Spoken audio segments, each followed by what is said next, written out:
টি-20 বিশ্বকাপের চলমান আসরে সবার আগে সুপার 8-এ খেলা নিশ্চিত করেছে দক্ষিণ আফ্রিকা।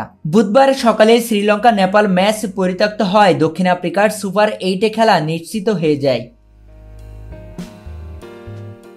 3 ম্যাচ থেকে 6 পয়েন্ট নিয়ে ডি গ্রুপের শীর্ষে রয়েছে দলটি। দক্ষিণ আফ্রিকা প্রথম ম্যাচে শ্রীলঙ্কাকে হারিয়ে শুভ সূচনা করেছিল। এরপর দ্বিতীয় ম্যাচে নেদারল্যান্ডসকে এবং তৃতীয় ম্যাচে বাংলাদেশকে হারায় তারা। গ্রুপ পর্বে দক্ষিণ আফ্রিকার এখনও একটি ম্যাচ বাকি রয়েছে। সে ম্যাচে তারা নেপালের বিপক্ষে আগামী 14 জুন মাঠে নামবে। ডি গ্রুপে বাংলাদেশের 2 ম্যাচ থেকে 2 পয়েন্ট নিয়ে দ্বিতীয় স্থানে রয়েছে। সমান ম্যাচে সমান পয়েন্ট নিয়ে তৃতীয় স্থানে রয়েছে নেদারল্যান্ডস। নেপাল ও শ্রীলঙ্কা যথাক্রমে চতুর্থ ও পঞ্চম স্থানে।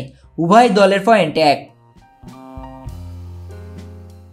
পয়েন্ট টেবিলের এমন পরিস্থিতিতে দক্ষিণ আফ্রিকার সুপার 8 থেকে ছিটকে যাওয়ার কোনো সংখ্যা নেই।